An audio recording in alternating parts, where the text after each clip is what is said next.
ఇరుముడి సినిమాలో రామ్ చరణ్ గారు ఉన్నారని మీలో ఎంతమందికి తెలుసు అంటూ సోషల్ మీడియా వేదికగా చాలా పోస్టులు అనేవి మనకు కనిపిస్తూ ఉన్నాయి.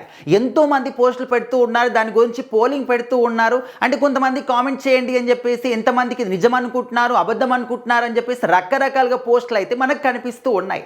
అయితే ఇప్పుడు ఏంటంటే అందరూ కూడా ఏమనుకున్నారు, ఇప్పుడు ఇరుముడి సినిమా అనేది అయ్యప్ప స్వామి మాలకు సంబంధించినటువంటి ఒక మంచి సినిమా అనేది కూడా మనము స్టార్ట్ నుంచి అనుకుంటూ ఉన్నాము. అండ్ రవితేజ గారి కెరీర్లోని బిగ్గెస్ట్ బ్లాక్ బస్టర్ అవుతుంది అని చెప్పేసి ఇప్పుడు కూడా మనం మాట్లాడుకుంటున్నాం.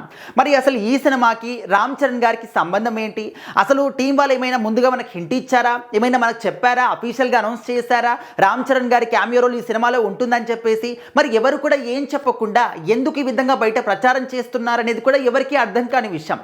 సో కొంతమంది ఏమనుకున్నారంటే, ఇప్పుడు రామ్ చరణ్ గారికి అయ్యప్ప స్వామి అంటే చాలా భక్తి అన్నమాట. మనకు తెలుసు, ఒక సంవత్సరంలో 2-3 సార్లు కూడా ఆయన అయ్యప్ప స్వామి యొక్క మాల ధరిస్తూ ఉంటారు. సో ఆ విధంగా అందరూ ఏమనుకున్నారంటే, ఇప్పుడు మనము ఇరుముడి సినిమాలో కొన్ని సాంగ్స్ ఉన్నాయి, అయ్యప్ప స్వామికి సంబంధించినటువంటి 2 సాంగ్స్ మనకు కనిపిస్తున్నాయి. ఇప్పటి వరకు అయితే మనం చూసినటువంటి ఆ 2 సాంగ్స్ కూడా చాలా మంచి ఆదరణ వచ్చింది. సో రీసెంట్గా మల్లెపూల పల్లకి అని చెప్పేసి ఆ సాంగ్ కూడా వచ్చింది. సో ఈ సాంగ్లో ఏంటంటే, అక్కడ రామ్ చరణ్ గారు ఇక్కడ రవితేజ గారికి గురుస్వామి రూపంలో కనిపించబోతున్నారు అని చెప్పేసి చాలా మంది కూడా ఒక అసత్య ప్రచారం చేశారన్నమాట. సో అవి చూసినప్పుడు రామ్ చరణ్ గారి టీమే స్వయంగా క్లారిటీ ఇచ్చారు, అదేవిధంగా సినిమా యొక్క డైరెక్టర్ కూడా క్లారిటీ ఇచ్చారు. సో ఆ విధంగా ఏంది కూడా లేదన్నమాట. బట్ రామ్ చరణ్ గారికి అయ్యప్ప స్వామి అంటే చాలా భక్తి అని అందరికీ తెలుసు. కానీ అంత మాత్రాన ఈ సినిమాలో ఉన్నారు, క్యామియో రోల్ చేస్తున్నారు, గురుస్వామిగా చేస్తున్నారని చెప్పేసి ఎందుకు అసత్య ప్రచారం చేస్తున్నారో మాకైతే అర్థం కావట్లేదు.